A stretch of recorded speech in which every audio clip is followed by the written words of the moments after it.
Good evening and welcome to Face for the Newsfirst team. I'm Niresh Chaliathambi. I'm pleased to welcome this evening Dr. Harinda Vidanage, Director of the Center for Strategic Assessment at the Kothalawala Defence University, and he is here to talk about our national interests and how to decide on our national interests. Good evening and welcome, Dr. Harinda. Good evening, Nilesh. Right. So, Dr. Harinda, during these past few months, especially with Donald Trump's new strategies, and he comes up with a new strategy every week, it seems. With all this, international relations and diplomacy came to the fore. And what became obvious is that certain countries are very strong in knowing and defining their national interests, whereas other countries are not so and will perhaps go with the flow and decide on the go, basically, which is not the best way to do things. So now let's take an example. We see right now India is having issues with the Trump presidency's tariffs. There are some fundamental political issues, but India, the Indian government, is sticking to its guns and saying, no, this has always been our national interest. Now, of course, they will negotiate. There's a little leeway here and there, but they are very clear about what India's national interests are. Now, what about countries like Sri Lanka? Do we know, have we defined our national interest? This is something fundamental, isn't it? Yeah, I think sadly what has happened is, well, it's not that we have, I think there is a consciousness of what national interests are, but the difference between a government or political leadership articulating that and driving policy vis-a-vis it being articulated out clearly for anyone to know and to base policies based on your national interests as well as the allied ideas. It really helps any administration to connect their policies with the ground. The problem with countries like our country is the fact is that I don't know if the people even know what you mean by a national interest. The English term is a little bit better, but if you go to the Sinhala term, it's more opaque. It's called Jati Kabilasha. I don't know if you go to 10th grade and ask students what ape aparate Jati Kabilasha and Kumanda, what are our national interests, I'm not too sure if people understand the question even. So that is the tragedy. I think the problem is when countries develop their statecraft as well as mechanisms of governance, most advanced societies bring out white papers on the overarching view of what we call national security and international security. The moment in Sri Lanka, if I say security, people reduce it to defense, military, nothing to do like that. It's not that. This is a larger component of how the country envisage its status, how it is going to go forward, what is its security environment. So vis-a-vis, how is it going to articulate its future ambitions. So to do that, you have to have a starting point. That's where if any country has a national security strategy, national security policy, where the primary thing they articulate is the national interest. Based on the national interest, you draw your economic plan. Based on the national interest, you draw your foreign policy. Based on that, you draw your national defense plan or strategy. And based on that, you start, bringing that into an operational level of policy making as well as then at a level of functional levels of ministries, departments, taking that. So that is why sometimes, if in advanced societies, irrespective of political change, some of the good things continue, some of the maybe the bad political decisions disappear because you have a primary starting point as well as a vision. And it also keeps renewing every 4 to 5 years, either being reviewed or renewed. So you have countries doing their, if we just saw Britain, the United Kingdom come out with their refresh, Australia come out with a review, Japan come out a couple of years back and looking at. So every country has, some countries, these documents, these ideas are fundamentally public, a certain percentage.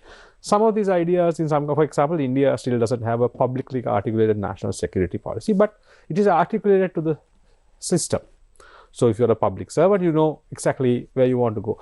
So I think that is one of the major, the importance of such mechanisms is in the times of such as this kind of more turbulent times, when things are changing fast, rapidly, it helps governments, leaders to navigate the shocks a little bit more efficiently, as well as it gives you what strategic decisions you have to make rather than ad hoc knee-jerk reactions.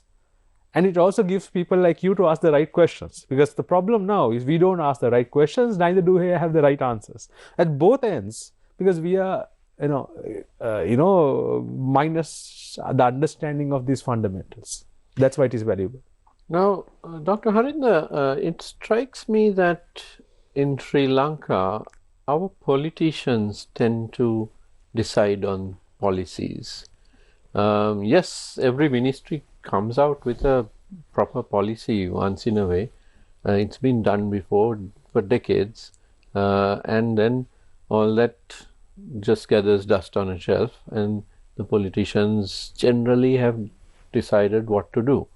We see perhaps a shift in that with this government, but time will tell.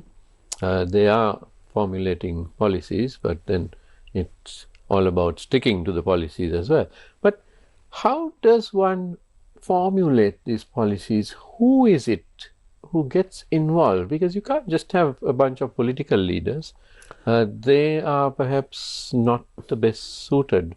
They should be part of the whole system, but who else? I mean, is it academics, diplomats? How does that? Yeah, I think I agree with you on the fact that this government has the best mandate so far in the recent past, both at the executive level of the presidency as well as the legislative level of the parliament, where both and of the fact that they have clearly articulated that they wanted to bring out a new direction.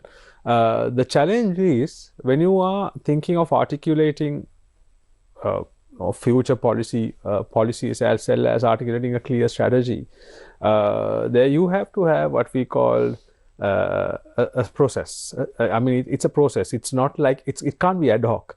You need to of course appoint a committee, but the committee is not the one that's going to draft, or the committee is just the convener. The committee's main task is to identify the stakeholders, right? Bring all of them together, as well as have some fundamental political leadership key points.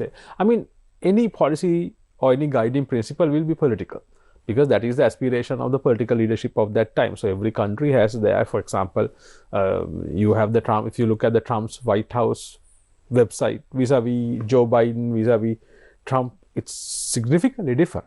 But it denotes a certain direction the leader wants to take. So that probably the policies then has to align with that.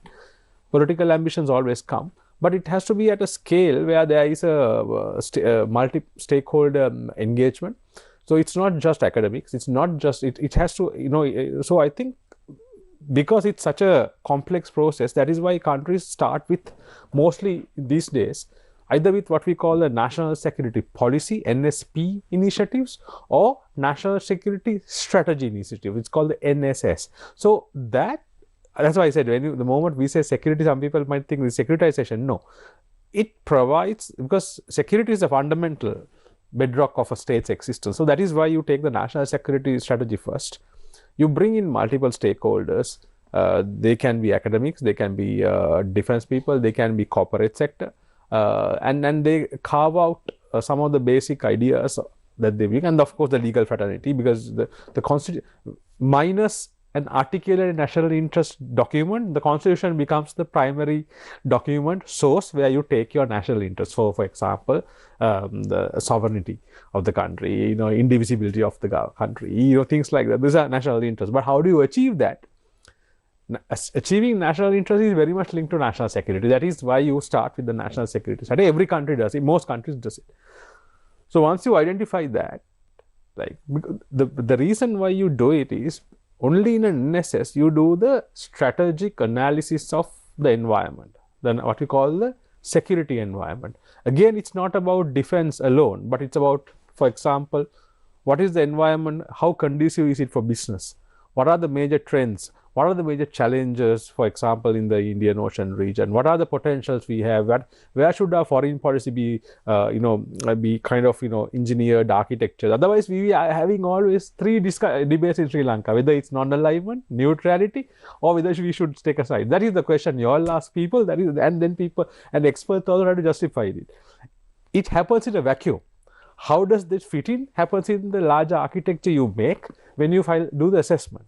Only based on that can you really say, so it is driven partly by data, looking at the trends, looking at the figures, as well as the qualitative approach to how countries have shifted.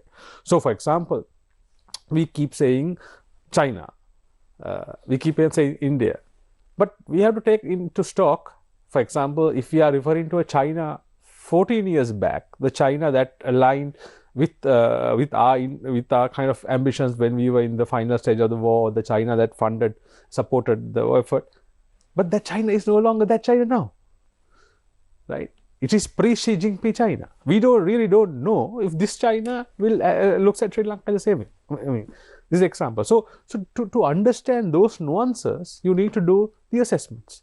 Then only you can come up with kind of tell the corporate sector, these are the areas that you might want to, but you can do further research, you can do further analysis, then you come up with something. But at least the framing of that approach has to be there. That is the initiative of the government, and hopefully it should not be a single-sided one. In the US, we call it the bipartisan. It has to be a multi-party. It has to be a multi-party kind of a representation, or multiple, because the problem in Sri Lanka, why we don't have any of these, is we have never had at least a bi-party consensus in the parliament on at least the fundamentals of our national security, fundamentals of our foreign policy. That is why we don't have articulated foreign policy saying these are our foreign policy fundamentals, because we never had an agreement. So that is the starting point. Now, you spoke of bipartisan and multi-partisan. So that brings to mind Japan. Yeah. Now, Japan does change prime ministers fairly regularly, and the parties also change around a bit. But to the outside world, there's not much change in how Japan deals with the rest of the world. Their policies, especially their foreign policy, is very stable, which points to the fact that the Japanese, they have identified what their national interests are. Yes. And they stick with it. So you don't suddenly find another prime minister coming and upsetting the apple cart. No. So Japan is a very good example, because, for example, Japan had a significant number of political transitions since Abe, and Japan's foreign policy, security, defense, economic policy are all guided by what they call the NSS 2022. That is the National Security Strategy of 2022. And last year, they started working on their National Defense Strategy, which is 2024. So up to now, see, whatever the changes, it has not changed. So I just thought, for the interest of the viewers, just to, this National Security Strategies, I always tell people, public, these are, when you ask the Japanese or anybody, why do you have a written down national security strategy? It is not for academics, so it's for everybody in the public, for people to understand what our country's aspirations are, where we want to go, how have we articulated. For example, if I read the Japan's national, so in this national security strategy of Japan, there are 3 articulated national security interests. They say Japan's national security interest, very simple. Number 1, Japan will maintain its sovereignty and independence, defend its territorial integrity, and secure the safety or life of person and properties of its national. and so that it goes on. Number two, Japan will achieve the prosperity of Japan and its nationals through economic growth, thereby consolidating its own peace and security. Number three, Japan will maintain and protect universal values such as freedom, democracy, respect for fundamental human rights, so forth. So three articulated national interests. So based on that, they have developed their kind of broader approach. They have developed what are the security strengths Japan has, what are the how Japan has a very complex security environment. Though we might think our security environment is complex, it's far more complicated than us for Japan in that particular part of the world. But they're trying, they are very level best to face it, and also keep their citizens as well, everybody informed of the path the government is going to take. Of course, the policies, the political decisions may differ between parties and all, but they are still sticking to the larger plan, the larger understanding, large architecture. So it's not you can't just come and say, okay, I don't think this is a problem, we will no, like that. It goes against or it mitigates any kind of opinionated, worldviews that leaders may have, which may not be aligned to the well-resourced, well-researched, well-structured assessments they have made. That is the difference. Now, Dr. Harinda, we took Japan as one example, but then if you take the United States, the US under Joe Biden had completely different policies to the US under Donald Trump. So now you mentioned earlier that countries change their policies. China 20 years ago is different to China today. But the same goes for countries like the US, which every 4 years or 8 years they change their president. So in that respect, you really have to deal with the changes and the future changes, don't you? I mean, right now the whole world is focusing on the Trump presidency, but this is his second term. So 3.5 years from now, it will be another president, and nobody really knows who that will be. So we have to keep an eye out for all these things, don't we? Yeah, I think so, because the US is a good example of what we call a turbulent world. So I think most of the, for last half century or so, everybody had the luxury of a world which, of course, had conflicts, had its, pandemics, had its economic crises, but it didn't have a world where the fundamentals of how the world worked was challenged by the country that actually led the transition of this world after the Second World War, right? So that is why Trump is important. Trump is not just him, as I say, he's a product, he's a reflection of a changing United States. The United States, which believed it has established order, it has brought stability, peace, prosperity to the world, to itself, and creating a regime of trading norms, trading principles, global principles on human rights, all these things, and suddenly finding itself feeling the very institutions and the mechanisms they set up are working against them. Hence, it is their preponderant right to gain their lost glory in a certain way by challenging that system. So when Trump started imposing that tariff, kind of that roulette of tariffs, it actually goes against the very principles they have established. Everybody knows that. But the point is not, then why? So Trump is clearly signaling something. So to get America's glory, or what they call the Make America Great Again, the tariffs, I mean, of course, there are repercussions of tariff for everyone.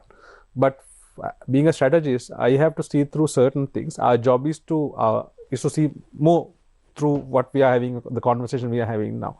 So it is a clear strategic position where Trump is making countries come and negotiate. So the process of negotiation is unacceptable in the system they established. You didn't have to negotiate because you placed rules, orders where trade could take place. Now suddenly with one player, others are forced to negotiate. And in Sri Lanka, I think we are not getting this idea of negotiation right, because I think we keep saying Sakacha. If I hear most people saying, Api, Amerikawa ekka Sakacha. It's a discussion. It's a discussion. Negotiation is not a discussion. Negotiation, it always has, it has, you have to give and take. It's a give and take thing. But negotiations are also contingent on who has the what we call the disposition of power. If I have more to take than and less to offer, and if you have more to lose and less to offer, that whole dimension is different. So that is why. So I think it's a reiteration by Trump that the US, if you are to do business with you need to do business with the US. That is still clear. Most of the the global companies, the global trading, if you look at the numbers, it's quite big. Countries really depend on the US market and US access. So you are now forced to come and negotiate, and they give you a little. And then you have to accept terms and conditions. Unacceptable in the system they have created, but that is the reality that we are going to face in the future. So post-Trump, things may change, but the fact that what Trump has tried to do is to kind of bring US back into a position of strength by undermining the very institutions they created, because he feels this is the way the US can regain its position of strength in the world. So by disrupting the order they created. But it's for a country like Sri Lanka, okay, that's the reality we are going to face with. And this is the problem with such a system is when you have an order, things are not going to change very, in incrementally. But this, as you said, well, Trump thought 20% for Sri Lanka today, but in few days, if for a couple of months, if he down the line, if he feels Sri Lanka has not adhered to certain things he thinks are in the national interest of the US, things might be different. Interesting thoughts indeed. We need to take a short commercial break. I am in conversation with Dr. Harinda Vidanage. Don't go away, we'll be right back. Welcome back to Face to Face. I am in conversation with Dr. Harinda Vidanage, and we are discussing national interests and international relations. Now, Dr. Harinda, before the break, you mentioned the non-aligned movement. And correct me if I'm wrong, but you had the non-aligned movement, or NAM as we know it, coming out of, you had the Western Bloc, the US and Western Europe, the UK, France, and so on, and then you had the Soviet Bloc, the Soviet Union and Eastern Europe, the Warsaw Pact, and its supportive countries around the world. And then you had so many countries who were in between. They did not want to join one or the other. And so NAM came about, but it wasn't purely a security arrangement. There was a lot more to it, wasn't there?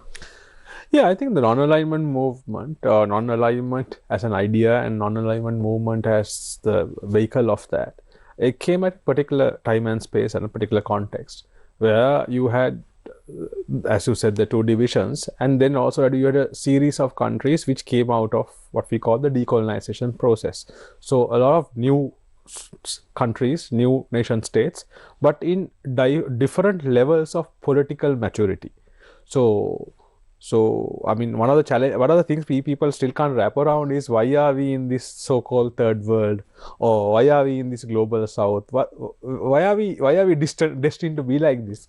One of the biggest challenges is when the two more mature citizens were there, we came out late and we were mostly colonized, and we had different levels of colonial experiences, and so all these countries, though they had political architectures that looked like the others, they were in different levels of maturity and sophistication, and most of them kind of didn't have particularly a say in the global affairs, right?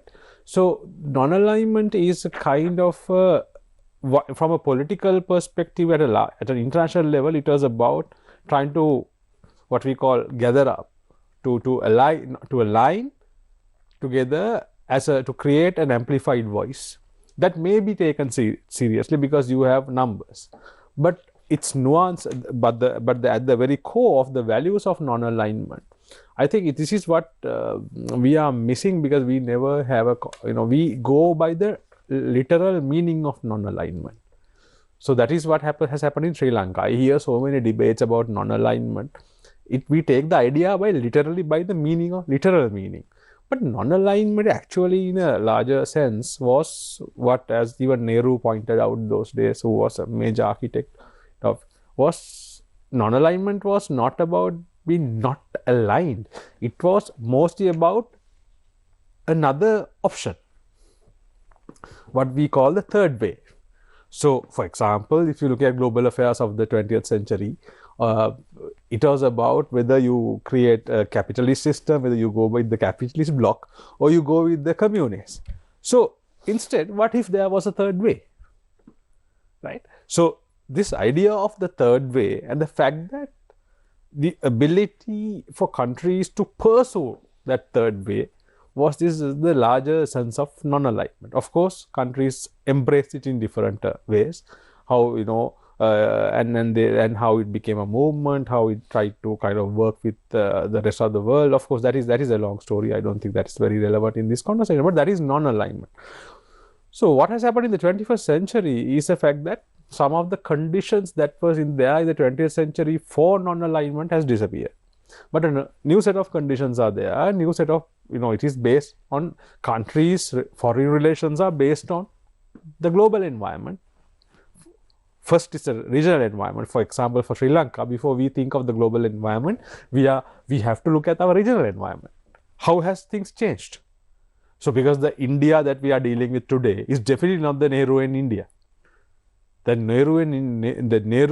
Nehru-Gandhi India is gone.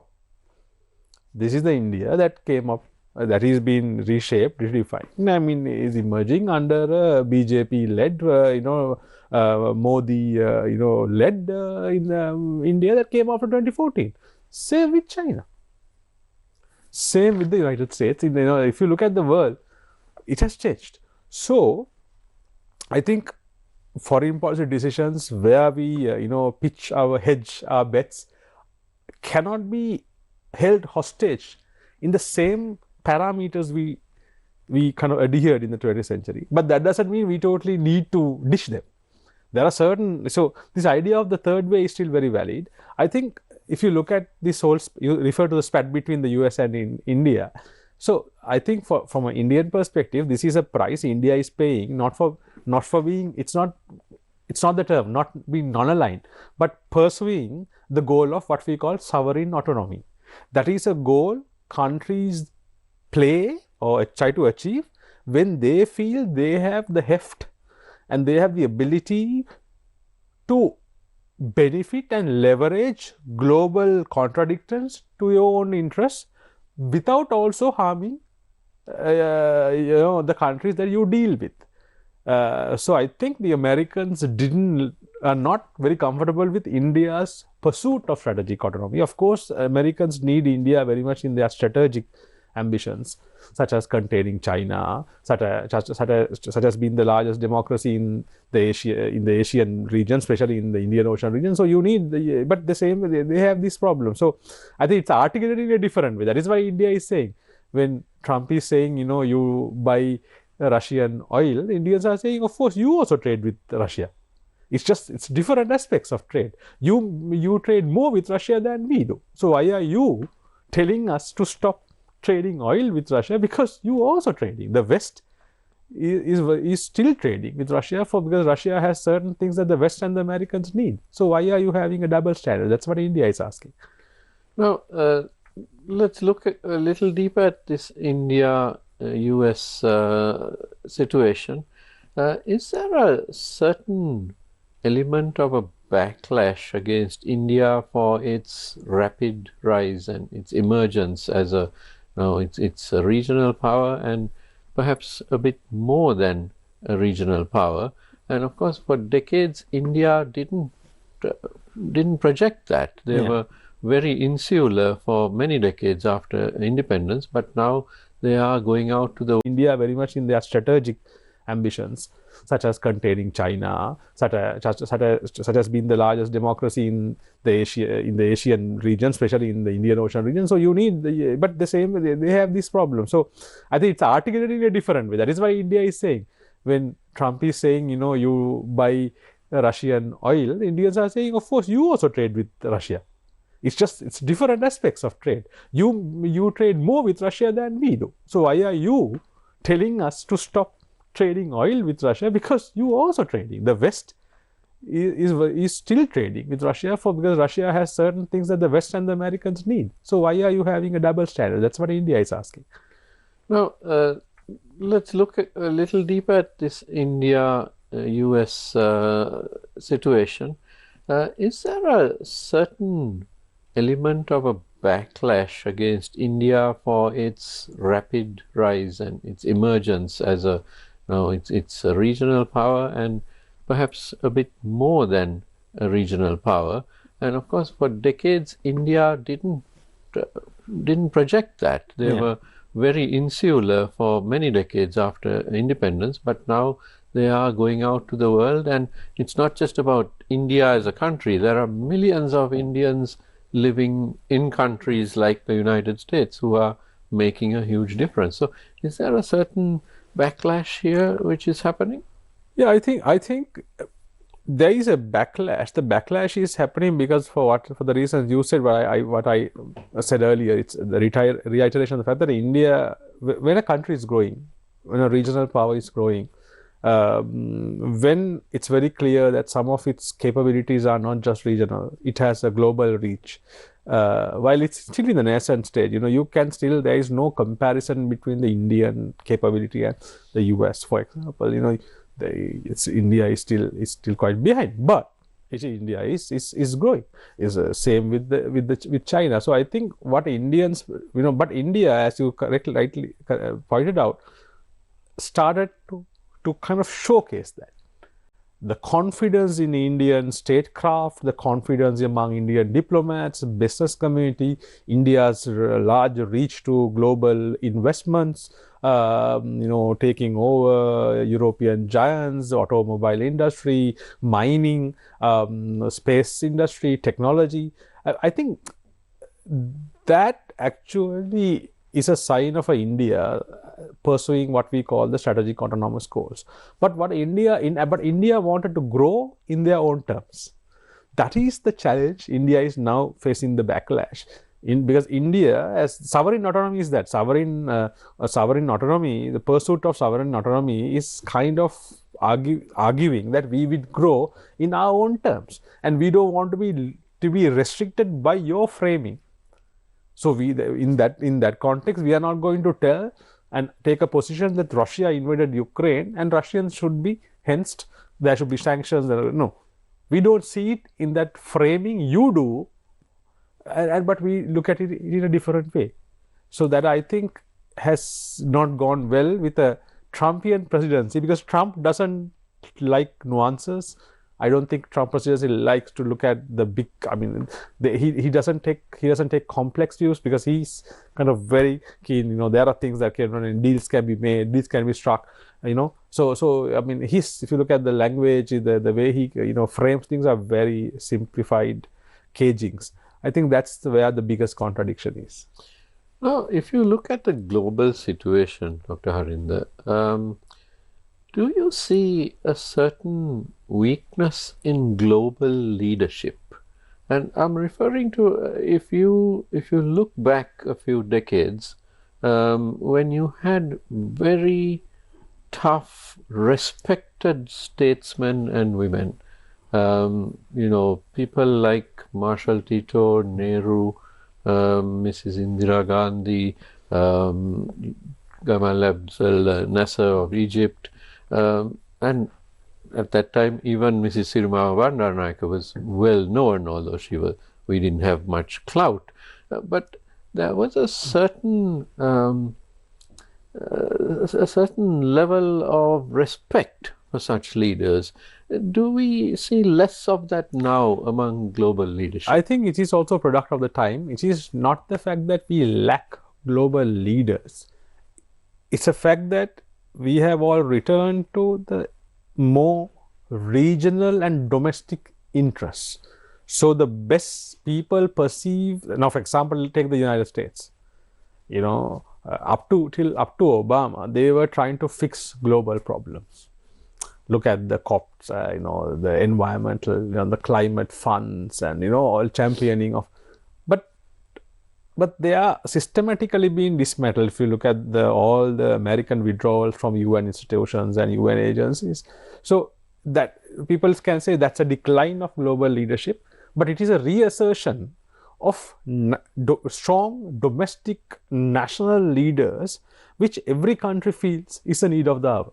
So it is basically a response to a groundswell that believes we have gone far too global and we have forgotten, and there are so many people who have been left behind because these leaders went too global, and many people in our own neighborhoods backyard. Look at for example, take the US. Take the breakdown of the system, breakdown of education, infrastructure. How many people died of COVID, for example? How many people are still without, there's basic access to basic, things. So I think that is the problem. So what has happened now is we see the rise of very charismatic leadership that is very focused, that is visible in the global stage, but their interests are driven not by global ambitions, but their interests are driven by national ambitions to elevate that national ambition to a global level. Look at India. India argues we want to be seen, we want to be heard, we want to be, of course they say we want to be responsible, but everywhere it's America first, India first, China first. I mean, that's China is trying to say they have a larger global role to play, but I think it's a return of a 21st century, a new kind of articulation of nationalisms in a way by the bigger players. Only when the bigger players kind of align, you have a global system. Otherwise, there is no. If the minors align, if we all small states come together and say something, that's not going to go anywhere. The bigger players have to have a common consensus. That leadership is no longer there. I don't see the interest as well.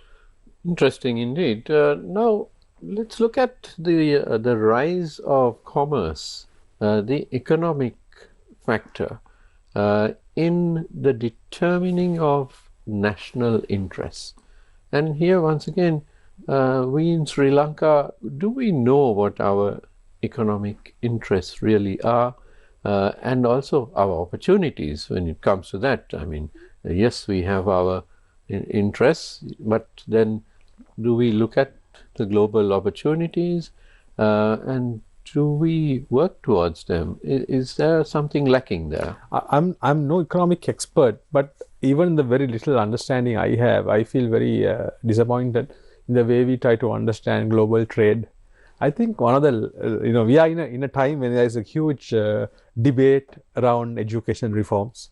I think we all agree that education has to, more than the reforms, education has to be updated and has to be agile. And also some global kind of consciousness has to be inculcated. I think we really need, yes, from school level, the understanding of importance of entrepreneurship, trade, and international trade.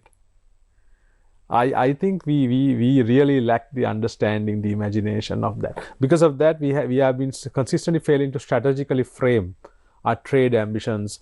How do we do a negotiation? So how do we understand so trade is very strategic. We understand trade for trade, not for a strategic thing, not for our national interest. So it's very easy to say, if we talk about, say, if you use the term connectivity with India, oh, you're talking about selling the country to India. This whole argument. If you talk about a free trade agreement with the US, oh, you're going with that. Can you remember that argument that was made when the Millennium Challenge Corporation was trying to set up the project? There was this argument that we are going to be bifurcated from Trinco to Mana. The Americans are going to create a zone where it will help kind of I mean, that kind of we are so very behind in the general understanding of trade, economics, commerce, as well as I don't think there is any strategic thinking inculcated in our mindsets. So people are dominated by, even you can be a very a famous, popular tuition guru who can convince Sri Lankan public, look, this is what's going to happen. So and it has happened. That conviction happened, and that conviction went up to the parliament. So if I have nothing against this whole idea of a tuition and all this, but if you can change the strategic mindset of a public by giving an interpretation like that, it shows where actual education is. So we really are in a crisis in that way. So that is why we have failed. We have tried FTAs. Idea of FTAs become political. But if you look around countries have thrived on FTAs. Small countries, big countries, because if you have a coming global system which is chaotic, things that can buffer is certain regional, bilateral, multilateral arrangements that we can do trading, we can do traveling. For example, I think the government did a good thing by opening up more free visa schemes. I think that is necessary. We have to create a sense of connectivity, but that has to translate into businesses, BOI processes, all these things, because I think if not, we are not going to. I think we will go into a serious crisis with this coming chaos if we are not very well integrated into some kind of economic arrangements. So what you're saying is we need to determine our national interests because of the world being in flux. Yeah, and we should not try to over-securitize national interests in a way which national interest becomes itself our limitations. That is what has happened to Sri Lanka. We have over-securitized certain things. They themselves are becoming like our self-imposed inhibitors. Moment nobody is allowed to talk about connectivity, so you get trashed. I think we should have, of course, there has to be a debate when we have a very large, one of the fastest growing economies and a behemoth next to us. We have to have a security understanding, but we should also have understanding that negotiations are essential, and that kind of working with these behemoths are important. So we should not use national interest to impinge on our ability to think. National interest strategically moderated can be the best way to guide that. So we need national interests that are strategically articulated, and that gives us the space to operate, not the space to cut off. Now, Dr. Harinda, I referred to the world being in flux right now and in a state of uncertainty. But let me take you back to 2022 when Sri Lanka was in a state of uncertainty. Our economy had collapsed, our government was bankrupt. At that point, it struck me that we again didn't have a set of strong fundamentals to guide us out of this and to show us the way forward. So what actually seemed to happen is we turned to the IMF, which is a lending agency, a very important one nevertheless, but it's a bank.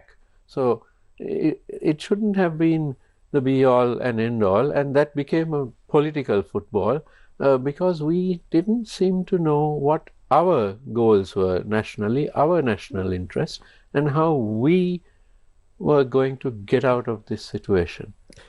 Yeah, I think that's partly because this is one of the consistent political failures we have encountered. That is because we have consistently banked on singular political leadership. So when the leaders fail, there is a systemic crisis.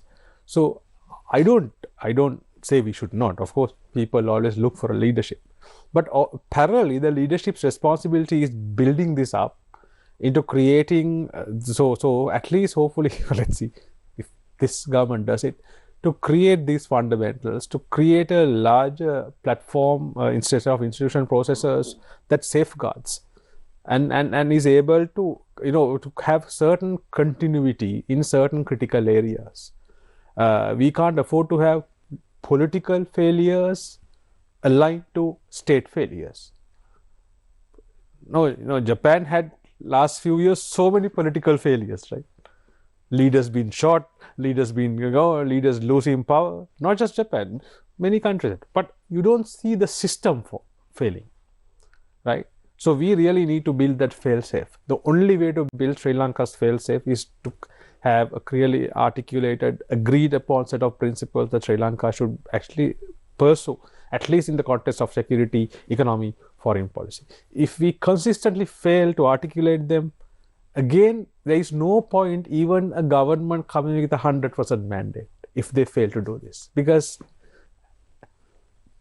after a few times, it may again go back. So you need to create a system, a robust fail-safe mechanisms, as well as a system that can, that can navigate. And that is where this need for articulation of national interest, strategic reviews, assessment processes, institutional architecture that does it, that can be led politically, but doesn't have to be dismantled or diffused politically, just because the politicians are or political leadership is failing. Right. And my final question, because we are almost out of time, is apart from the political, diplomatic, legal, all those people, we also expect a certain leadership from or involvement of the business community. And do you see that as lacking in Sri Lanka? Our chambers, the many chambers of commerce and industry and exporters and so on, are they getting involved enough in the determination of our national interests? I think I'm not the best qualified person or the exposed person to give a very articulated answer, but with my minimal engagement with the corporate sector, I finally see the corporate sector is now, I think in a way thanks to Trump, understanding the fact that they also need to understand, engage with these processes, and I also feel that this is government responsibility to at least bring the top business leaders as well as the SMEs, to in a consultation process to talk about their challenges, as well as to educate them about what the government needs to do. So, the business leaders need to know statecraft. They need to know geopolitics, right? That is why globally, if you look at, there is a concept called geopolitics for C-suites.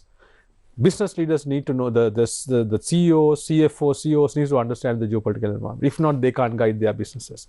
You need to have geopolitical business intelligence even at a middle leadership level. So this is where I think the corporate sector also needs to kind of in a way, design themselves in a way to be open to these concepts.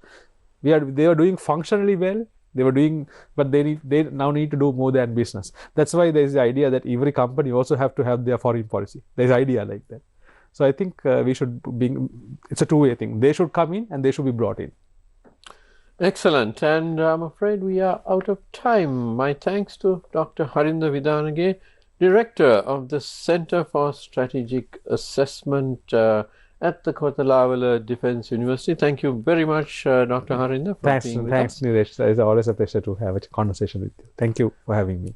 And thank you to you at home for watching. Don't go away because the news is coming up next. Have a great evening.